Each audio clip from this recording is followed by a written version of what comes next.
요셉이 꿈을 꾸던 사람인데 그 꿈 때문에 이제 꿈을 해석하는 일을 하게 되죠.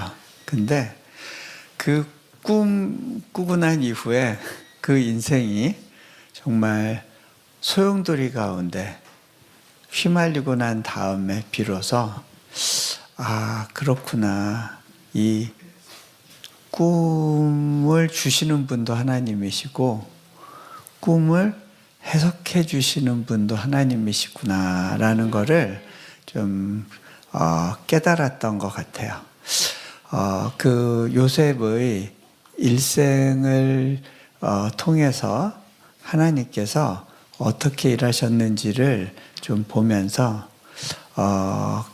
그러한 하나님의 개입하시고 인도하시는 삶의 어떤 그 역사하심이 또 우리 가운데 이렇게 클릭되는 부분들, 맞아, 나도 이런데, 하나님이 내게 또 이러한 인도하심을 주셨구나, 그거를 기억하고 좀 이렇게 다시 확인하는 그런 시간을 가지면 좋겠다는 생각을 해봅니다. 요셉의 이야기를 보면요, 참 하나님께서 아브라함을 통해서 주셨던 약속을 구체적으로 이루시기 위해서 그 요셉을 사용하시는 걸 보게 되고요.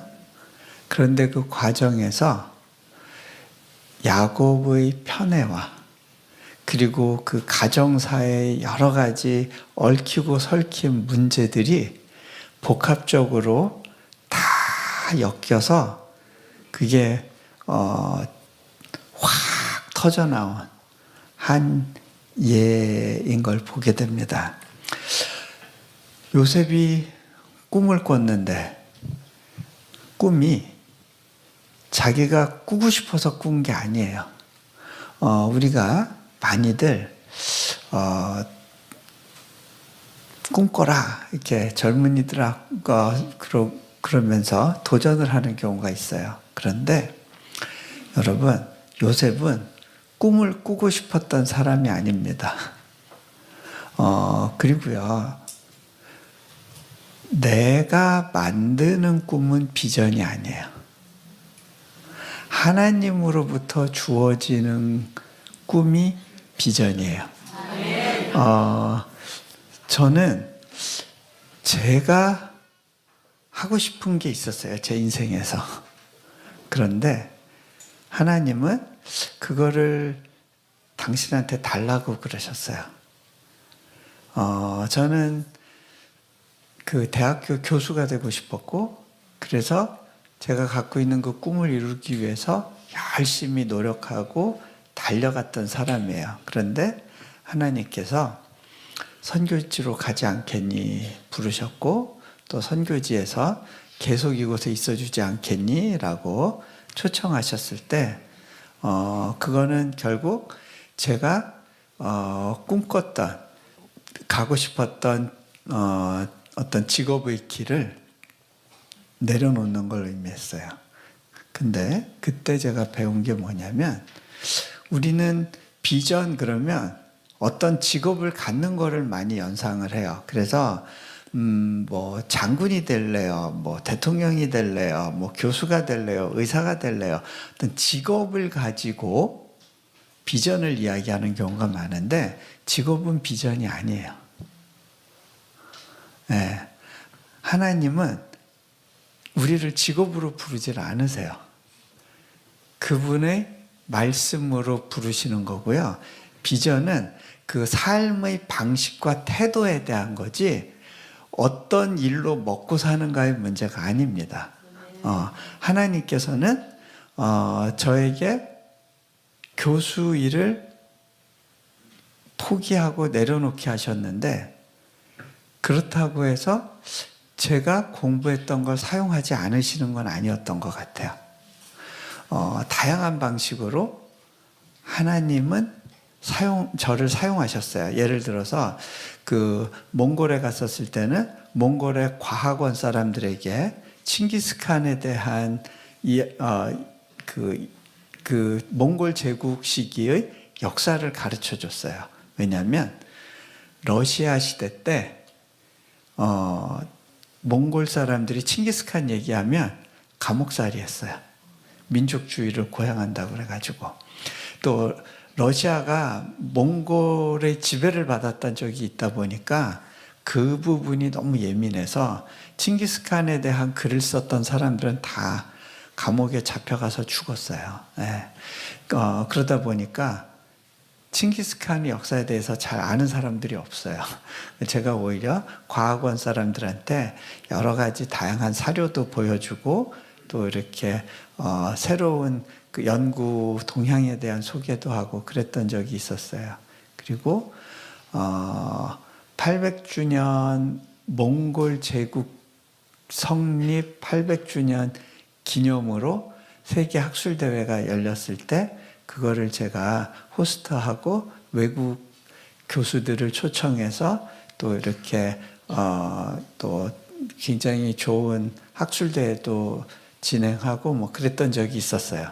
그게 돈 되는 일은 아니었어요. 오히려 제 돈 써서 했는데 근데 그 일을 돈 때문에 한 건 아니었는데 지금까지 하나님이 하라 하셨던 일들이 돈 되는 일은 없었는데 근데 그 일을 하면서 굶은 적도 없어요. 네. 그런 게 비전인 것 같아요. 저는 제가 한국에서는 중국사를 했다가 미국에 가서는 중동 지역학을 하고 다양한 영역을 하다 보니까 헷갈리고 언어도 많이 해야 되고 너무 고생스럽고 힘들다. 그런데 그렇게 잔뜩 공부해 놓고 그 공부한 거가 하루아침에 이제 쓸모 없어졌다고 생각을 했어요. 왜? 제가 원하는 이제 교수가 되는 길을 포기했으니까. 그런데 하나님은 그때 그 공부했던 걸 지금도 사용하세요. 제가 지금은 그 자카르타에 있는 이제 국제학 대학교를 세웠는데 자카르타 인터내셔널 유니버시티라는 대학인데요. 우리 대학에 아프간 난민 아이들이 들어오고 중국 아이들이 들어오고 또 중동의 아이들이 들어오고 하는데 이 아이들에 대해서 제가 마음을 가지고 케어할 수 있는 이유는 제가 그들의 역사를 공부했기 때문에 그 마음에 특별한 그 어떤 그 긍휼과 또 이렇게 그 사랑하는 마음을 가지고 이 다양한 나라에서 온 학생들을 케어할 수가 있는 것 같아요. 그래서 진짜 비전은요, 돈벌이하고 관련이 없어요. 네. 직업하고 관련이 없어요. 네. 사는 방식에 대한 거예요. 네. 자, 어쨌든 요셉은 자기가 꿈을 꾼 게 아니에요. 꿈이 일방적으로 주어졌어요. 그런데 그 꿈이 주어졌기 때문에 인생이 꼬이기 시작해요. 그 꿈 이야기를 이제 형하고 아버지한테 얘기하면서 이제 더 미움을 받게 되고 급기야는 이제 애굽에 팔려가는 그러한 상황을 맞게 됩니다.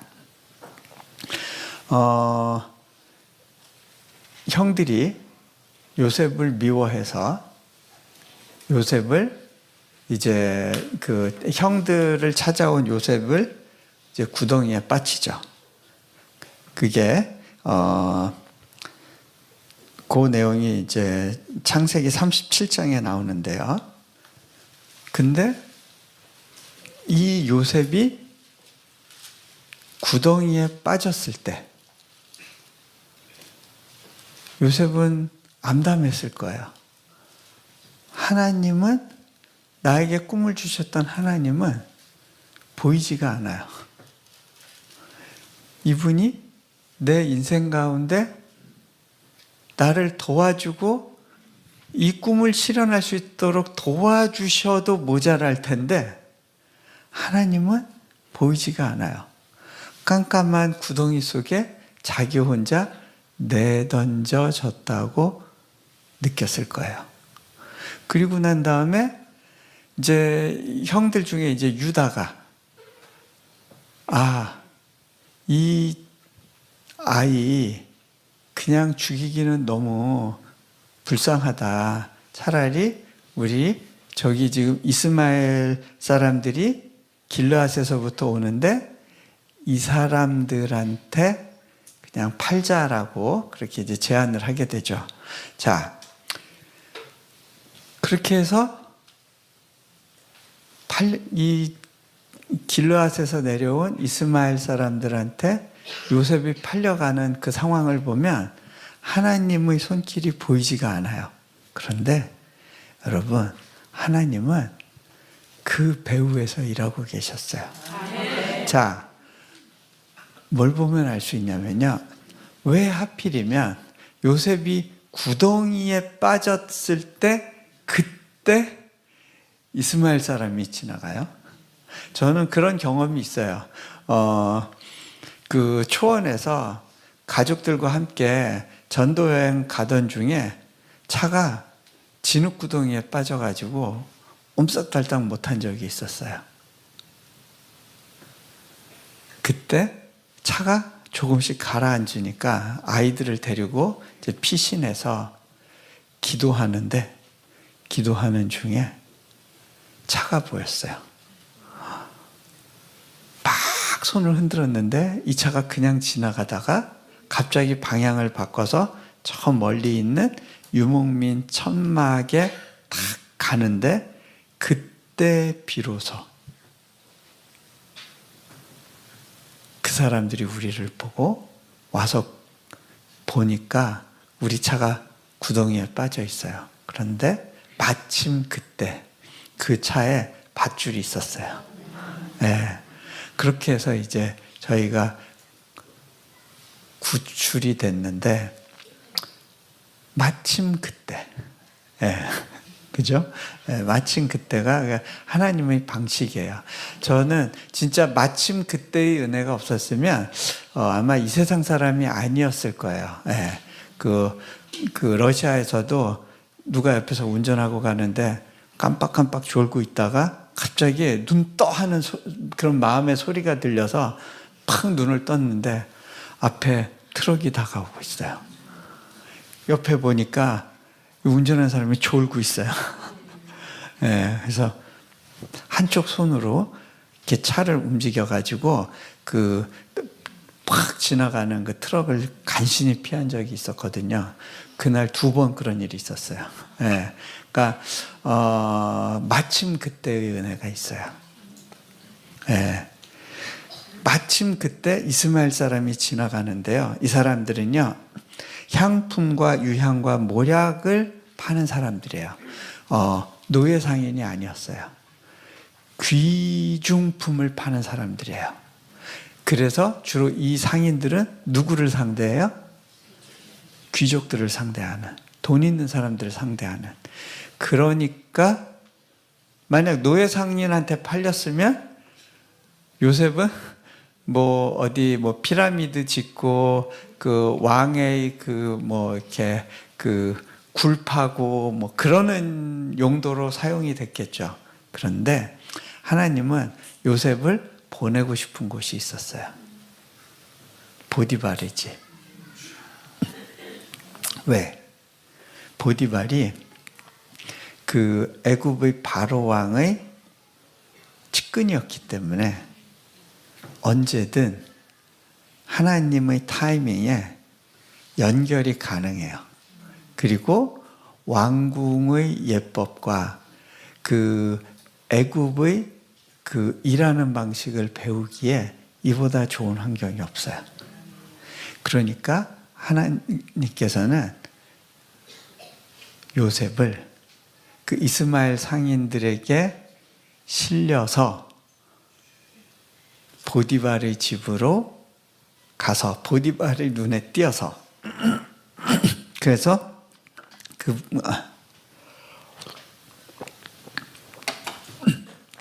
제가 목이 좀 안 좋아서요. 죄송합니다.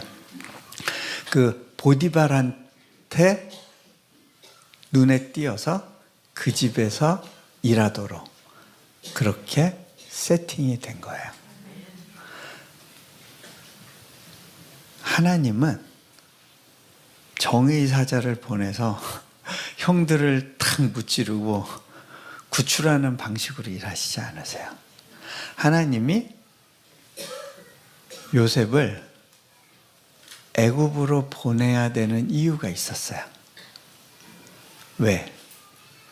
가족들도 다 애굽으로 나중에 와야 되고 그 가족들이 살 수 있는 환경을 미리 요셉이 만들어줘야 되기 때문에 그래요. 자, 요셉이 왜 그렇게 해야 되느냐? 하나님이 갖고 계신 큰 그림이 있었어요. 하나님은 아브라함을 가나안 땅으로 보내셨는데 가나안 땅은 농업 생산량이 그렇게 많은 데가 아니에요. 물이 많지 않은 곳이에요. 하지만 애굽 땅은 물이 풍부한 곳이에요. 그래서 대규모 농사가 가능하고 많은 인구를 부양할 수 있을 정도의 경제력을 갖고 있었어요. 그래서 하나님이 빠른 시간 안에 이스라엘의 민족을 만들기 위해서는 애굽이라는 경제 환경을 활용하기를 원하셨어요. 그래서 그곳으로 온 가족들을 이주시켜야 되는데 한 가지 문제가 있어요. 어떤 문제냐?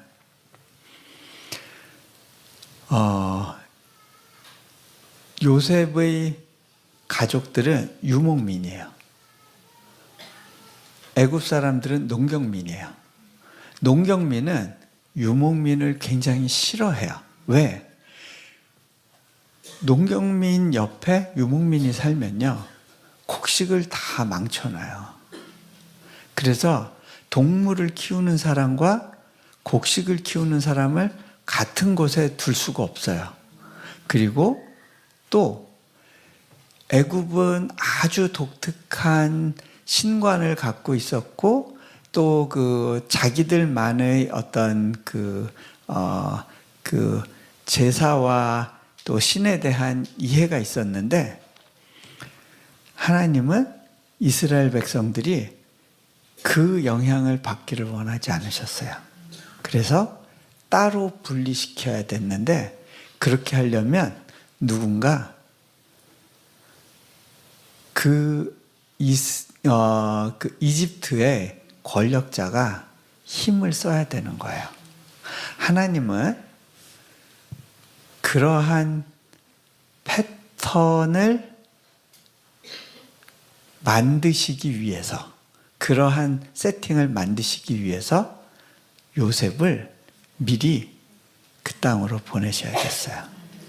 그리고 그 땅에서 단계를 밟으면서 권력자의 길을 갈 수 있도록 하나님은 준비하고 계셨던 거예요.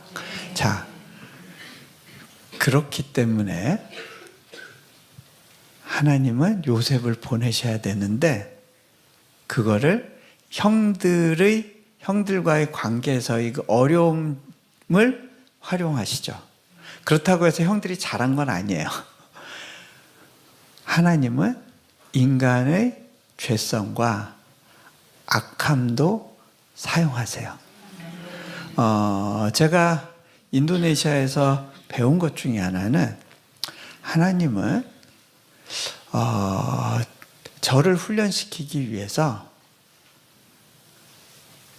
그 땅에서 일어나는 수많은 악함과 안 좋은 제도조차도 기꺼이 활용하신다는 걸 배웠어요.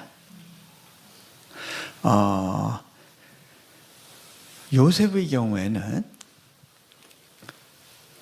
거기서 이제 가정총무로 보디발의 집에서 일을 하게 되는데, 자, 보디발의 집에서 일을 할 때 하나님께서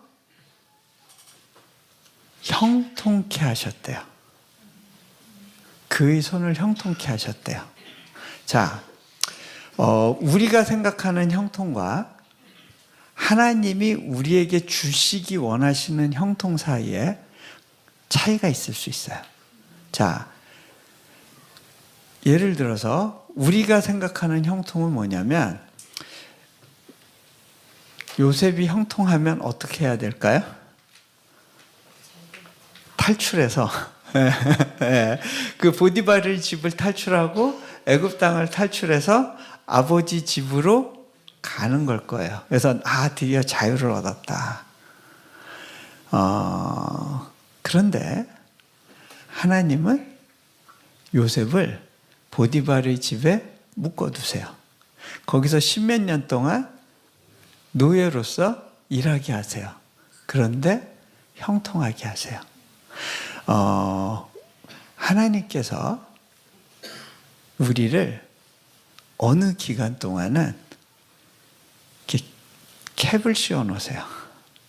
그러면 그 안에서 뱅뱅뱅뱅뱅뱅 도는 거예요. 여기서의 형통은 뭐냐면 하나님께서 관계의 복을 주시는 거예요. 특별히 윗사람으로부터 인정을 받게 하시고요. 그리고 하는 일, 손대는 일마다 하나님이 문을 열어주시는 거예요.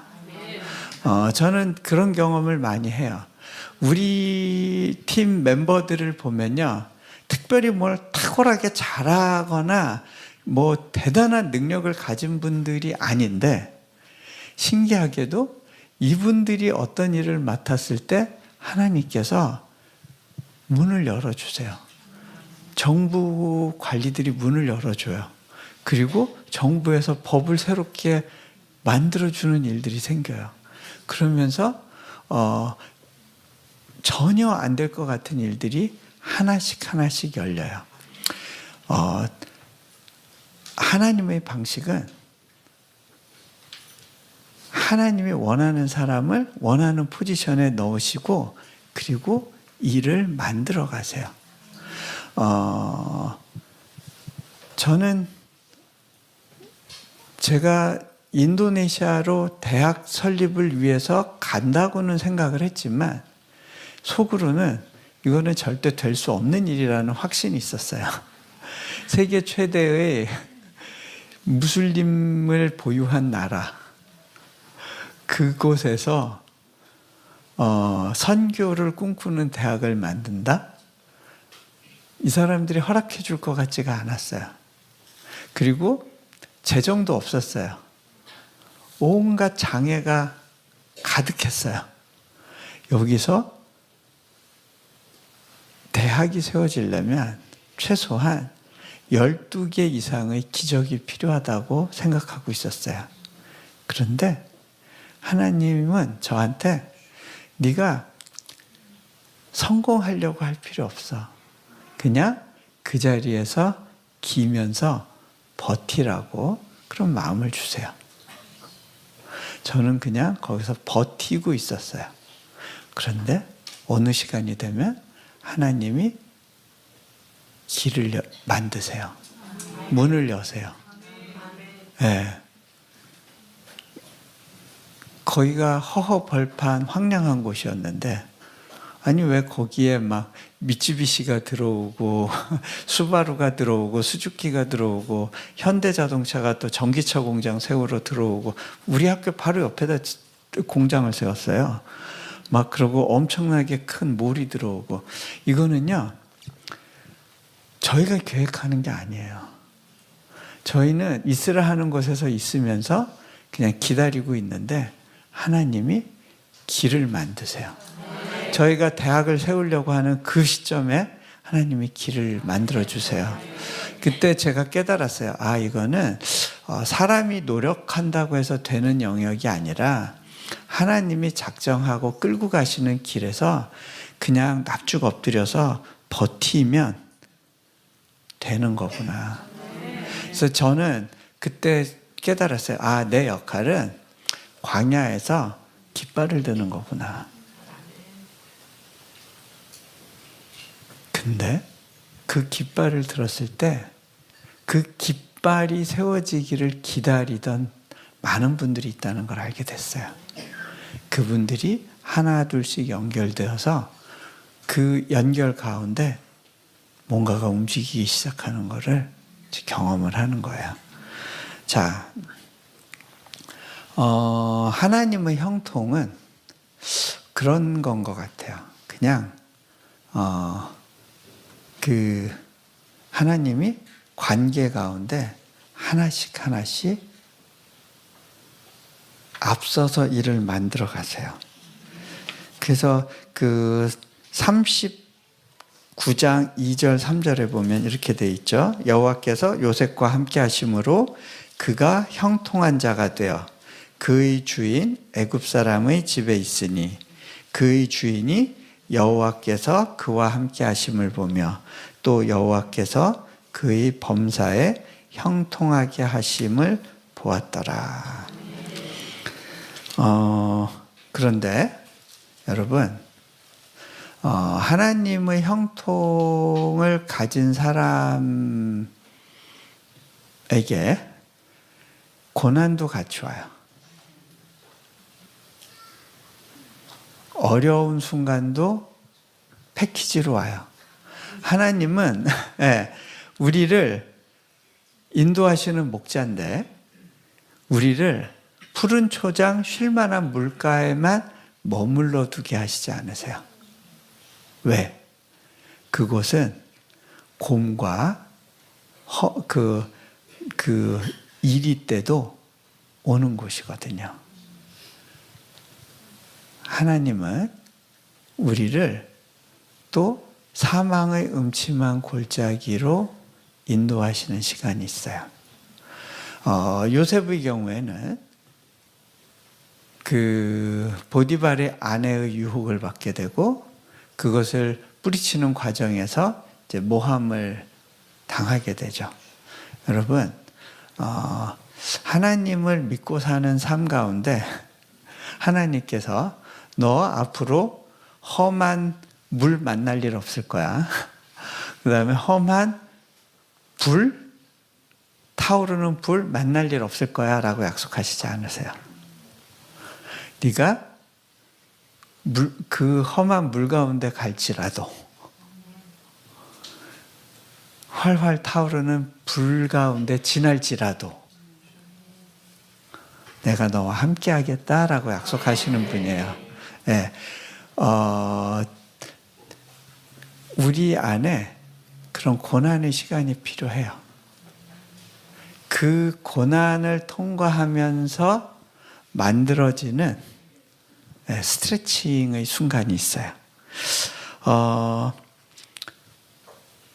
요셉이 결국 감옥에 갇혀요. 근데요, 그 감옥은 보디발의 집 옆에 있는 곳이에요. 왜? 이 사람은 그 호위대장이었기 때문에 왕의 정치범들을 수감하는 감옥을 자기 집안에 뒀어요. 그래서 요셉은 결국 많이 간 것 같은데 보디발의 집 안에서 돌고 있는 거예요. 네. 그 보디발의 영향권 하에서 감옥에 갇혀요. 그리고 거기서도 형통해요. 근데 그 형통은 감옥을 탈출해서 아버지 집으로 가는 그런 형통이 아니에요. 네. 하나님이 캡을 씌워두시는 거예요. 저도 그 선교지에 있으면서 인생의 캡이 여러 가지가 있는데 그 중에 하나가 늘 재정적인 필요와 싸우는 거예요. 그런데 이게요, 점점 액수가 커져요. 네, 몽골에 있을 때는 뭐 한 처음엔 100만 원 단위였다가 그 1000만 원 단위로 갔다가 이제 인도네시아 와서는 억대 단위였다가 10억 단위, 막 50억 단위 이렇게 재정적인 부담을 가지고 씨름해야 되는 순간들이 있어요. 저는 그게 제 감옥이다 싶어요. 제가 한 번은 어느 선교사님이 기도 편지에 제가 올해 이 학교 건축 마무리를 위해서 2천만 원이 필요합니다 하고 기도한다고 그렇게 기도 편지를 보내셨는데 제가 그걸 보고 이 선교사님 너무 좋겠다. 부담이 너무 가벼워 보이는 거예요. 그래서 참 이분 정도로만 부담을 지고 살면 얼마나 좋을까. 하나님, 저는 언제 이렇게 될까요? 왜냐하면 대학을 세우고 유지한다는 건요, 어마어마한 재정과의 싸움이 필요한 거예요. 근데요, 항상 그런 부담을 질 때 하나님은 제로에서 시작하게 하세요. 제가 한때는 내려놓은 인세가 꽤 많이 들어와서 제가 도너 입장에서 이렇게 후원자 입장에서 이제 몽골에서는 이렇게 나누면서 사역을 할 수 있었는데 인도네시아 올 때는 하나님이 몽골에서 내가 준 거 다 거기다 놓고 와라. 인도네시아에는 빈손으로 온 거예요. 근데 재정적인 필요는 어마어마한 거예요. 건물 하나 짓는데 막 50억 원 이렇게 한 푼도 없이 하나님은 공사 계약하라시는 거예요. 그래서 사인 한번 해봤는데 난리가 났죠. 이제 막 우리 사역자들이 이거 언제까지 인보이스 이거 해결해야 됩니다. 뭐 이거 재정 지출 결의서 이거 해결해야 됩니다. 다 제 책상 위에 쌓아놓는 거예요. 이거 어떡하지? 하나님, 이거 어떡해요? 이거는 하나님이 시작하라고 하신 일이잖아요. 하나님이 보스잖아요. 저는 그냥 하나님이 시키는 거 하는 사람인데, 근데 만약에 이 계약 위반 돼가지고 감옥 가더라도 제가 가지 하나님이 가는 거 아니잖아요. 그러면 나만 독박 쓰는 건데 내가 보스네. 좀 받아보세요. 이렇게 올려도 다시 땅에 떨어져요. 결국 내 책상에 떨어지더라고요. 그럼 내가 보스네. 하나님 해결해 주셔야죠. 근데 그때 하나님이 저한테 돈 줄게 이렇게 말씀 안 하시고요. 해결해 줄게 뭐 그런 거 아니고요. 뭐라고 말씀하시냐면 너 그 부담 가운데서라도 좀 웃으면서 가줄 수 없겠니? 그때가 한 45억 필요할 때였어요. 여러분 그 정도 비치고 웃어져요? 근데요, 제가 그때 깨달았어요. 이거는 하나님이 내가 미워서 나 고생하라고 주시는 부담이 아니지. 왜 그 부담의 캡 안에서 어떤 빚의 감옥이죠. 그 빚의 감옥 속에서 왜 그렇게 굴러야 될까요? 하나님의 계획이 있는 거예요. 웃으면서 값을 하시는 거예요. 그러니까 요셉이 감옥에 있어도요, 요셉은 형통하게 하나님이 풀어주시는 거예요. 거기서 울고 짜면서 아버지가 보고 싶어요, 동생이 보고 싶어 이러면서 시간 보내는 게 아니라 거기서 성장을 이루어야 되는 거예요. 하나님의 형통을 경험하면서 이게 스트레칭이 돼야 되는 거예요. 어느 선까지 하나님의 계획이 있었어요. 요셉을 총리 대신으로 만드셔서 이 중동 전역을 장악하고 지배할 수 있는 그러한 능력을 가진 사람으로 성장시키기 원하시는 거예요.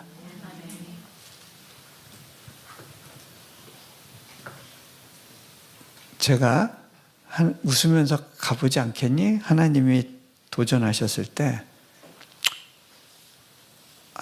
한번 웃어볼게요 그랬어요. 네, 근데 진짜 그렇게 사라지더라고요. 그러니까 저는 원래 그런 사람이 아니에요. 굉장히 이렇게 염세적인 사람이거든요. 그 근심이 많고 뭔가 계획대로 딱딱 안 맞으면 힘든 사람이에요. 제가 원래 계획 세우는 걸 되게 좋아하는 사람인데 계획을 세울 수 없는 환경 속에서만 살게 하세요. 예. 그러면서 이렇게 막 굴리시는데 이유가 뭘까요? 하나님이 원하시는 방식으로 제가 스트레칭 되도록 훈련을 시키시는 거예요. 근데 하나님의 도전 가운데 반응을 했더니 그렇게 사라지는 저를 봐요. 이거는 저는 이렇게 서생 출신이에요. 근데 그런 사람을 승부사로 만들려니 얼마나 힘드시겠어요. 네. 보통 사업이 아니죠, 이거는. 네. 그것도 보통 사업가들은 돈을 갖고 시작하잖아요. 네. 돈 없이 하는 사업. 네. 이게 얼마나 배포가 있어야 되겠어요. 이 새가슴 가지고 안 되잖아요. 근데 이 새가슴, 그 뱁새 다리를 황새 다리로 이렇게 찢으시는 거죠. 네. 여러분이 지금 어렵고 힘든 시간 가운데 있다면 그 이유 때문에 그럴 거예요. 여러분 중에 나는 진짜 다람쥐 쳇바퀴 도는데 갇혀있다. 캡 속에 갇혀있다라고 느끼실지 모르겠어요. 그러면 하나님 저에게 요셉의 복을 주세요. 요셉의 형통을 주세요 하고 기도하세요. 그거가 거기서 벗어나는 거를 목표로 하지 마세요. 하나님의 때가 되면 그 하나님이 이거 다 걷어가세요. 근데 거기서 하나님 내가 받아야 될 훈련을 잘 감당할 수 있게 해주세요 하고 버티세요. 자, 그래서 그 39장 20절 21절 보면 요셉의 주인이 그를 잡아 옥에 가두니 그 옥은 왕의 죄수를 가두는 곳이었더라. 요셉이 옥에 갇혔으나 여호와께서 요셉과 함께 하시고 그에게 인자를 더하사, 이게 중요해요. 인자를 더하사 간수장에게 은혜를 받게 하시며 23절에 여호와께서 그를 범사에 형통하게 하셨더라. 형통해요. 근데 감옥에서 못 빠져나가는 거예요. 왜? 거기가 훈련의 장소니까. 하나님의 계획을 이루는데 그 감옥이 필요한 곳이기 때문에, 거기서 만나야 될 사람이 있기 때문에. 예. 그러다가 이제 40장 가면 2절 4절에 바로가 그 두 관원장, 곧 술 맡은 관원장과 떡 굽는 관원장에게 노하여 그들을 친위대장의 집안에 있는 옥에 가두니. 왜 친위대장의 집에 있는 옥에 가두게 돼요? 정치범들이니까. 예. 왕의 미움을 받았으니까. 친위대장이 그들을 잡아 넣었는데 그들을 챙기고 관리하는 일을 누가 하는 거예요? 요셉이 하는 거예요. 이 사람들을 만나야 될 이유가 있었어요. 왜?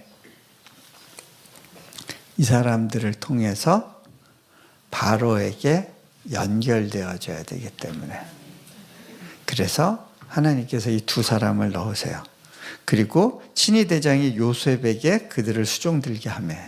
예. 자, 그러다가 이 두 사람이 꿈을 꾸죠. 근데 그 꿈에 대해서 요셉이 이야기하는 거예요. 해석은 하나님께 있지 아니하니까. 요셉이 예전에 꿨던 꿈을 생각했을 거예요. 근데 그 꿈에서 그 형들과 아버지가 자신한테 절하는 모습을 보면서 아주 특별하게 생각했겠죠. 그런데 정작 하나님은 그것과는 상반되는 상황 가운데 자기를 인생의 바닥으로 내던지시는 듯한 느낌을 받는 거죠. 처음에는 형들의 미움을 받아서 구덩이에 던져졌고, 그 다음에 노예 생활로 던져졌고, 그 다음에 다시 일어난 것 같은데 이번에는 감옥 속으로 던져진 거죠. 언제 어떻게 자신의 꿈이 이루어질지는 몰라요. 하지만 요셉은 그 과정 가운데 내 꿈의 해석도 하나님께 달려있지.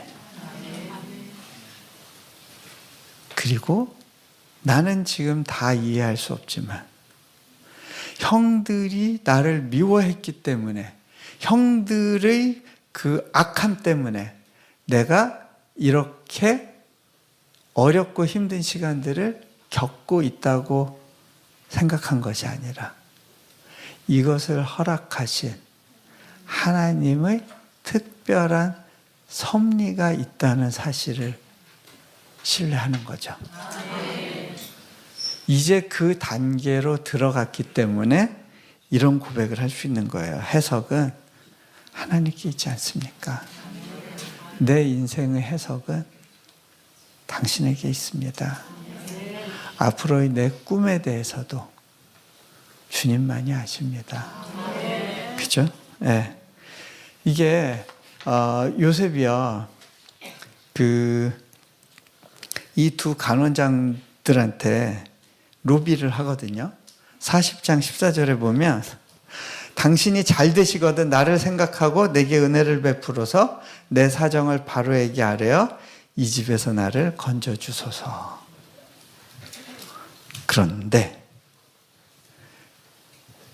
40장 23절에 보면 술 맡은 관원장이 요셉을 기억하지 못하고 그를 잊었더라. 이거 사람이 노력해서 빠져나가는 게 아니에요. 사람의 방법으로 되는 게 아니에요. 하나님이 그 쉬운 캡을 이제 됐어 하고 열어낼 때까지는 굴러야 되는 거예요.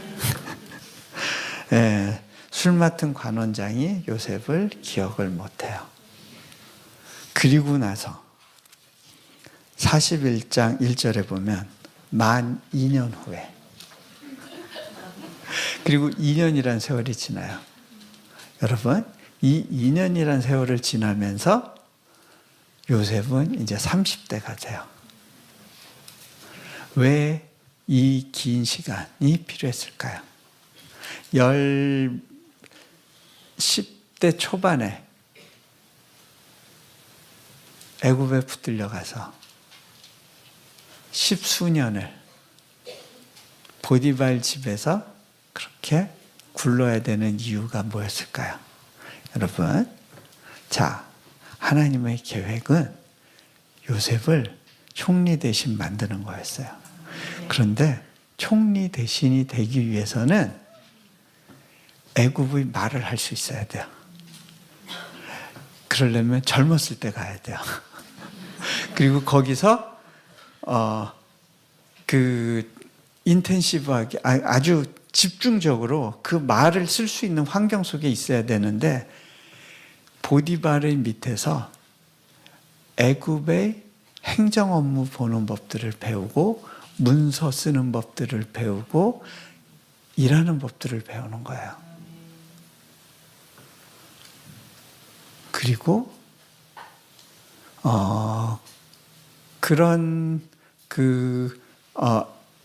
또 하나 중요한 거는 애굽에서 적어도 단번에 총리 대신이 되려면 최소한 30은 넘어야죠.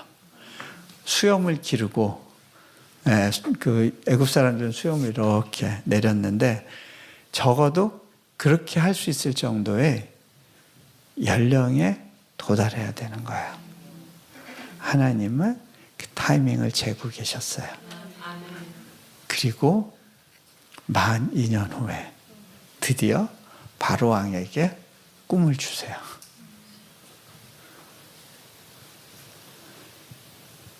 그리고 나서야 비로소 그때 술 맡은 관원장이 요셉에 대해서 기억하게 돼요. 하나님의 타이밍에 하나님의 방식으로 그 캡이 벗겨지는 거예요.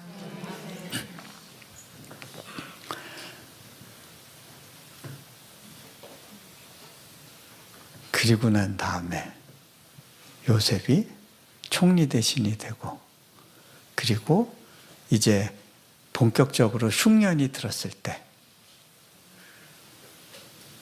자기 형들이 애굽 땅으로 양식을 구하러 찾아오는 일이 있죠.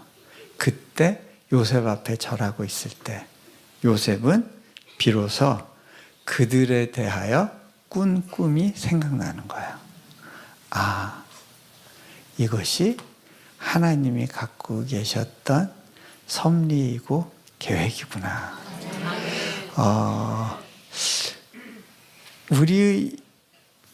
저는 아무래도 아무런 도움도 없고 정말 맨 땅에 헤딩하는 곳에서 버티고 있다 보니까 늘 하나님의 손길에 대해서 예민하게 이렇게 감각적으로 반응하려고 하는 이제 그런 성향들이 생겼고요.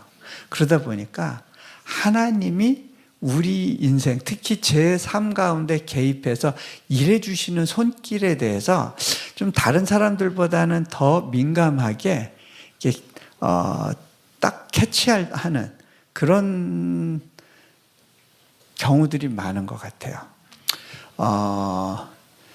저희가 이제 지금은 자카르타 국제대학교에서 2년째 졸업생을 냈고요.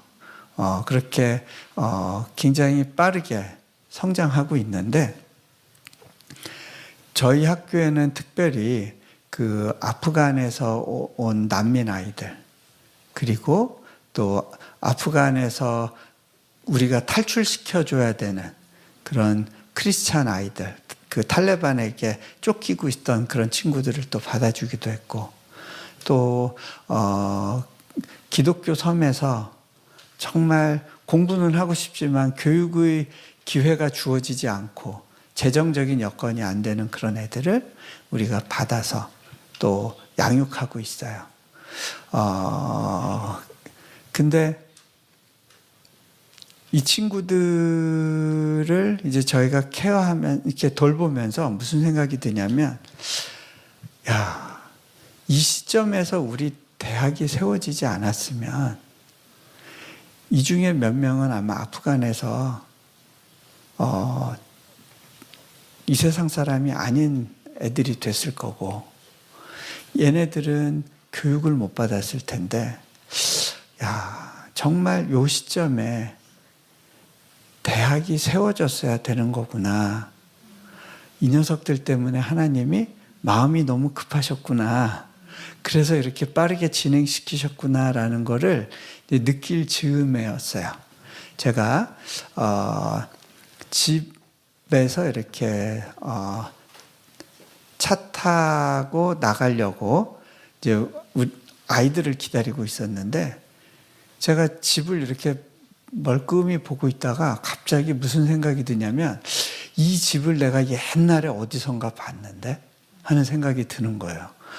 이거는 뭐지? 내가 어디서 이 집을 봤지? 그러니까 제가 한 번도 분주히 다니느라고 제가 살고 있던 그 집을 자세히 못 봤는데, 그날따라 그 집이 뭔가 하고 연결이 되면서 어디서 봤는데 이거 뭐지? 한 적이 있었어요. 근데 제가 곰곰이 생각해 보니까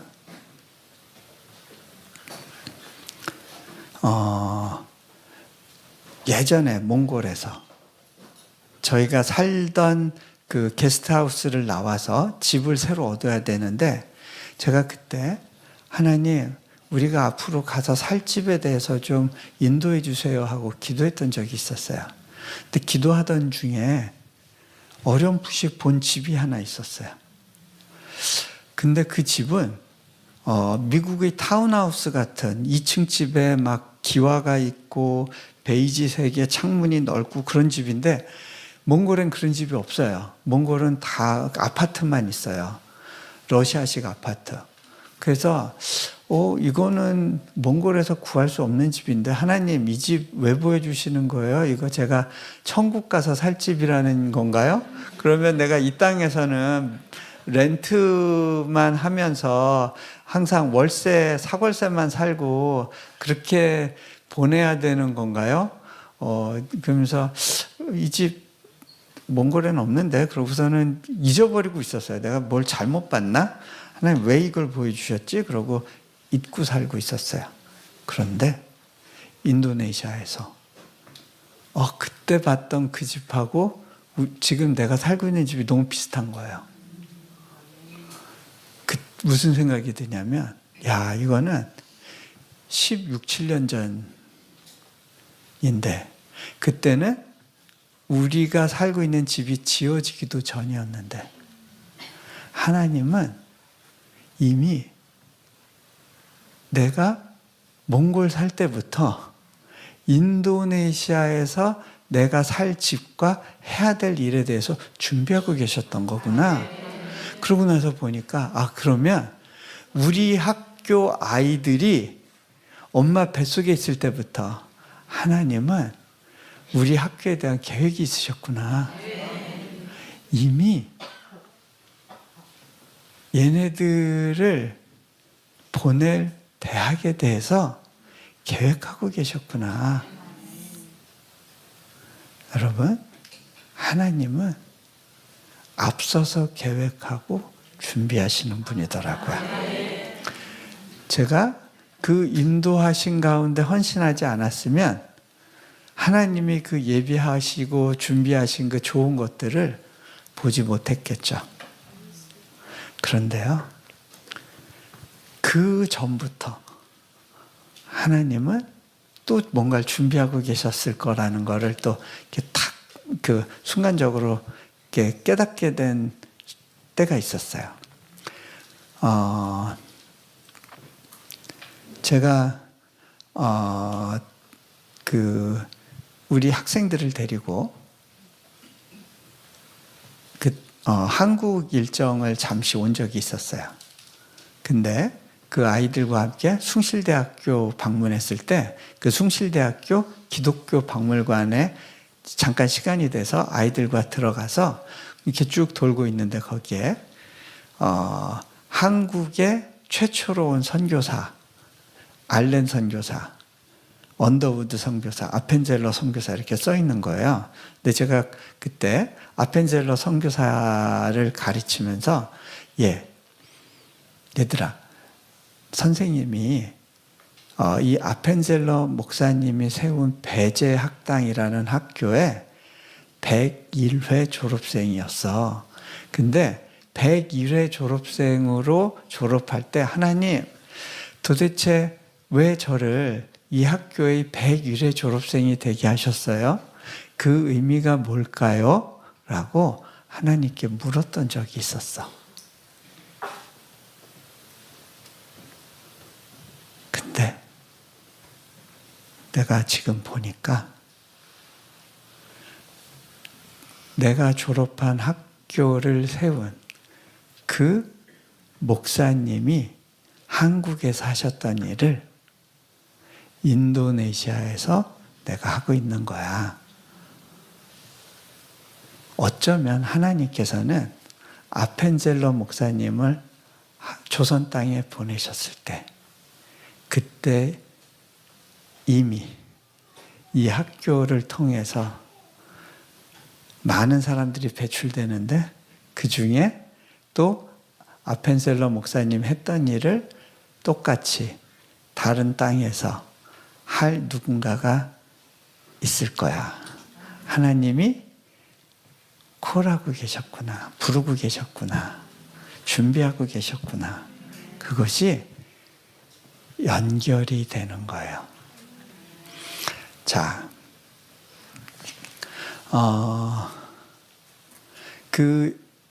요셉의 이 스토리를 통해서 야곱이 그리고 형들이 그 여러 가지로 얽혀 있었던 관계인 문제가 하나님 안에서 정리되는 시간을 갖게 돼요. 그리고 이들 모두가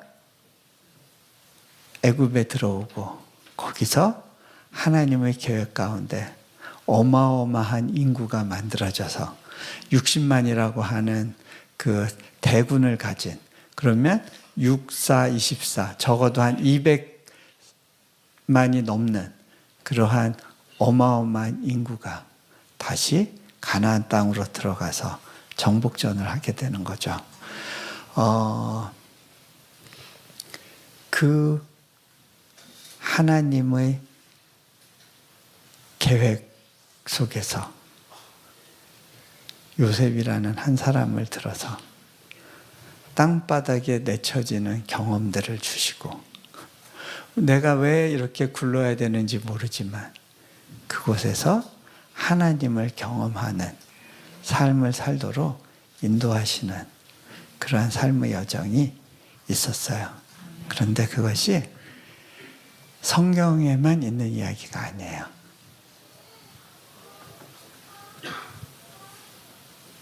하나님께서는요, 여러분들한테 이렇게 말씀해 주기를 원하시는 것 같아요. 얘야, 네가 지금 감옥에 갇힌 것 같고, 어떻게 보면 누군가에 의해서 조정되는 노예 생활을 하는 것 같고, 네가 있어야 될 자리가 아닌 그런 곳에 있는 것 같고, 네가 맨바닥에서 굴르고 아무런 소망 없이 거기서 뱅글뱅글 돌고 있는 상황에 있을지라도 괜찮아.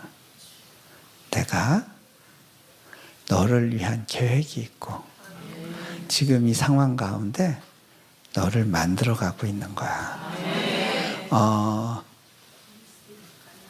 제 삶 가운데도 여전히 큰 짐이 있고 부담이 있고 결핍이 있고 아픔이 있어요.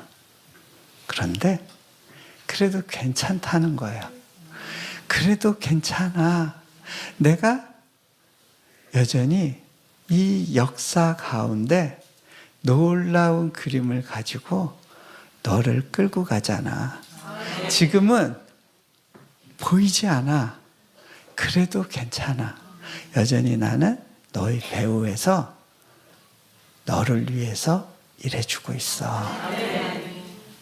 그것이 믿어질 때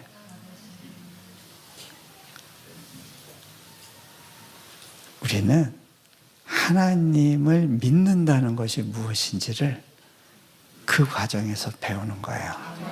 제가 이 이야기 하나 해드리고요. 그리고 말씀을 마무리할게요.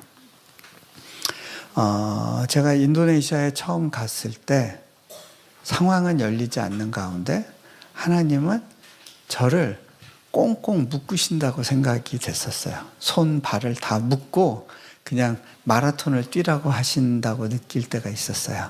왜냐하면 이제 본격적으로 일하려고 하는데 저희 집에 넷째가 태어났어요.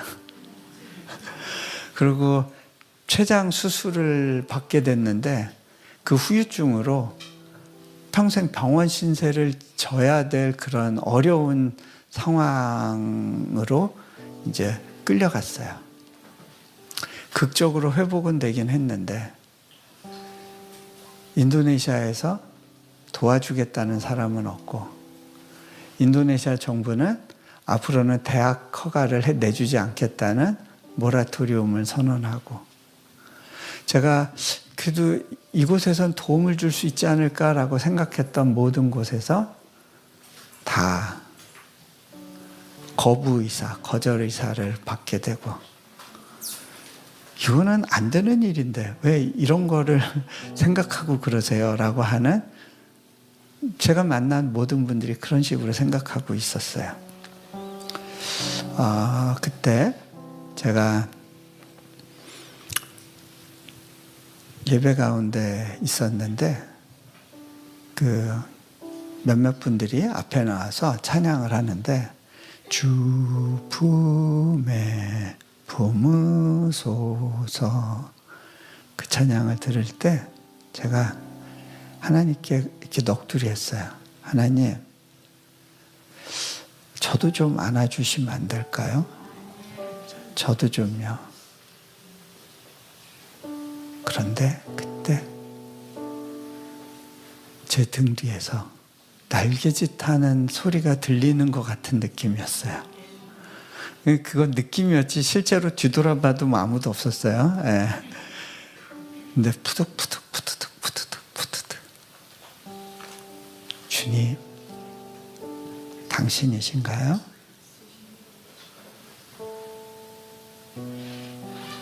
그 순간 저희 그 신음 같은 속삭임 같은 그런 내가 내뱉은 말에 하나님이 반응해 주시고 내 가까이에서 날개짓하고 계시다고 느꼈을 때 그냥 펑 눈물이 터졌어요. 그때 하나님이 제게 물으시더라고요. 예, 너의 인생이 다람쥐 쳇바퀴 도는 것에 갇혀 있는 것 같고 아무런 돌파도 없는 것 같고 그렇게 너의 소중한 기회를 다 낭비하고 있는 것 같은 그런 상황 가운데에서라도 너 여전히 나로 인해서 만족할 수 있겠니?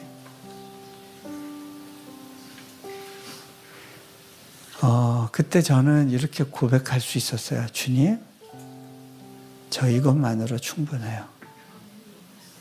주님의 안아주심, 이것만으로도 저는 충분해요. 요셉이 감옥에 갇혀 있어도 괜찮아요. 그 주님이 함께 하시는 그 확신만 있으면 그곳은 여전히 살만한 곳이에요. 하나님이 나를 향한 특별한 계획 가운데 그곳에 넣으셨다는 사실만 이해할 수 있으면 괜찮더라고요.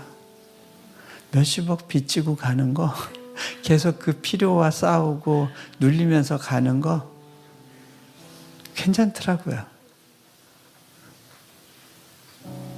안 망해요. 그리고 우울하지 않고 갈 수 있어요. 여전히 웃으면서 갈 수 있어요. 또 거기서만 배우는 하나님이 있어요.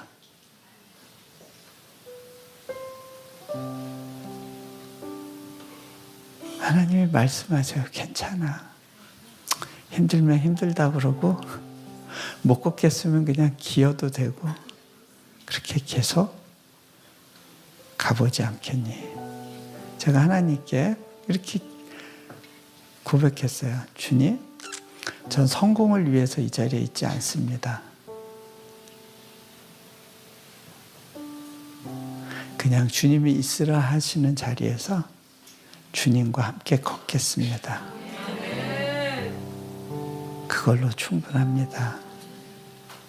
그리고 그냥 같이 걸었어요. 그런데 시간이 지나고 보니까 어느 과정을 지나고 나니까 하나님이 일하시는 게 보이고요. 하나님의 저희 인생을 향한 준비하심과 퍼즐이 맞춰지기 시작하는 거예요. 그때까지 버텨야 되는 거더라고요. 그래서 하나님께서 나를 내동댕이 쳐진 것 같은 상황 가운데 두신 거구나. 감옥에 잠시 캡을 씌워 놓으신 거구나.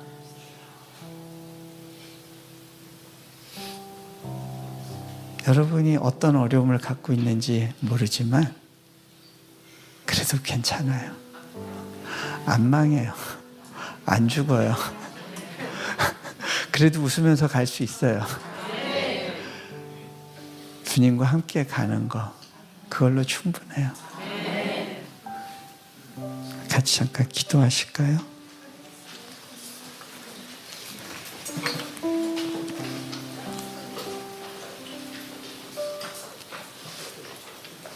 요셉은 다 알지 못했습니다.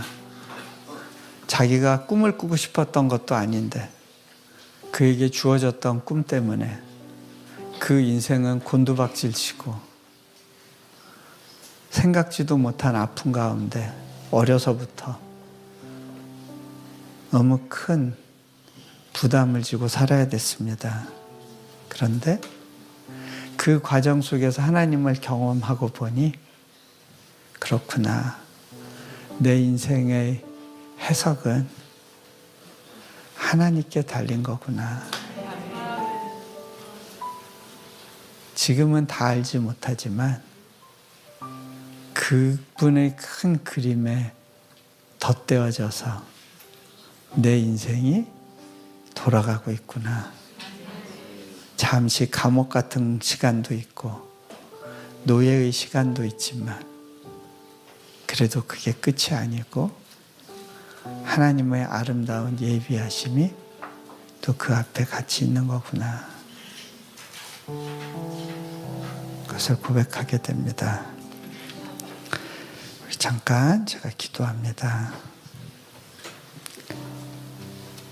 기도하기 전에요. 우리 여러분들이 좀 먼저 기도하면 좋겠습니다. 이 시간 크게 소리 낼 필요 없고요. 그냥 속삭이듯이 주님과 얘기하면 좋을 것 같아요. I don't blame you for living this wish had been enough for you to stay.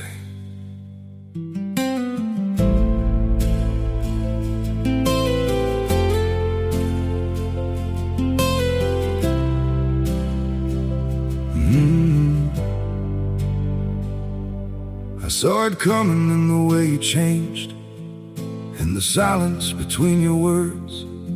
Every I'm fine felt heavier than truth, like something breaking unheard.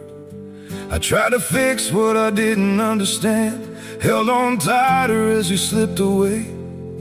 But love can't grow where it's already gone. I don't blame you for living this wish had been enough for you to stay.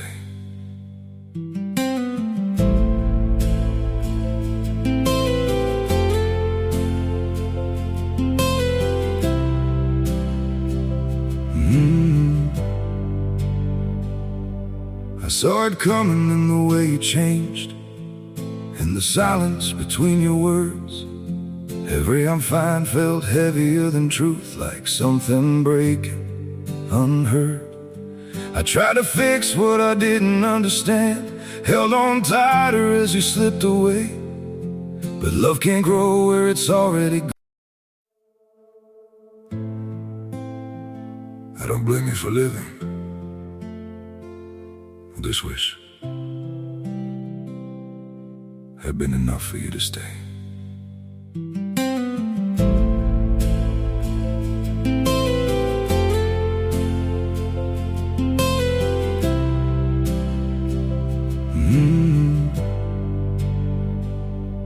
I saw it coming in the way you changed, in the silence between your words.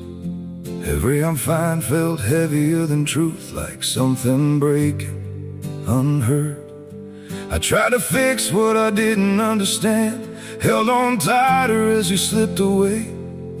But love can't grow where it's already gone. I don't blame you for living this wish. 것 같아요. 제가 구했던 것처럼 주님, 저도 좀 안아주시면 안 될까요? 저도 좀요. 주님, 저를 기억하고 계시나요? 저를 보고 계시나요? 내 삶에 이 힘들고 어렵고 버거운 이 감정의 그 기복을 주님 보고 계시나요? 내 처지를 아시잖아요.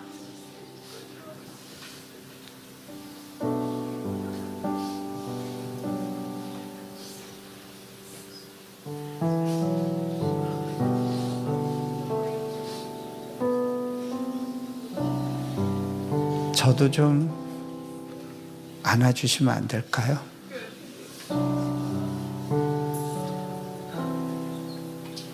저도 좀요. 지금은 다 보이지 않고 다 이해되지 않지만 이해될 그날까지 좀 버티고 가보려고요, 주님.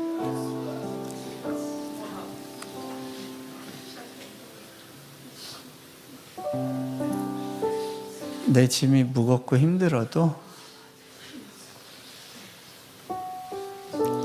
주님과의 그 동행, 그 잡은 손을 놓지 않고 계속 가보려고요.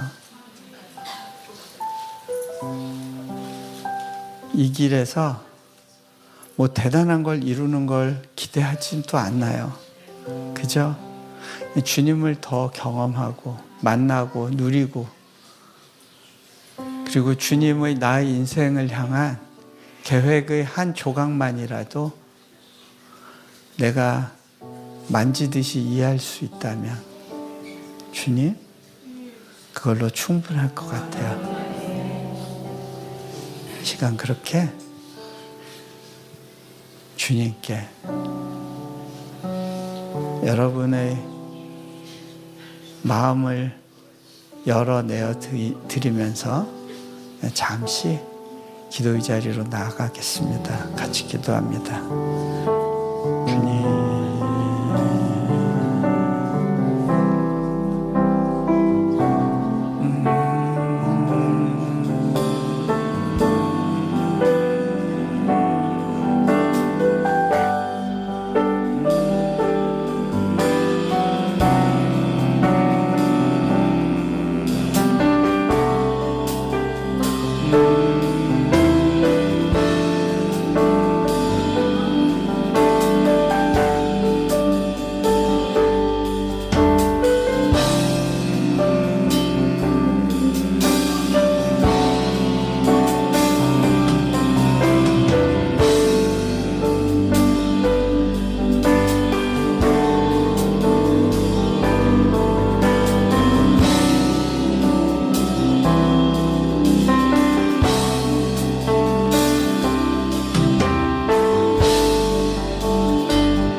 요셉이 고난을 받았기 때문에 우리에게 주는 위로가 있습니다. 사업에서 너무 힘든 분이 계셨는데 제가 제 힘든 이야기를 나눠드렸더니 울면서 위로를 받으시더라고요. 하나님은 우리 울음과 눈물과 아픔의 시간도 리사이클 해주시기를 원하십니다.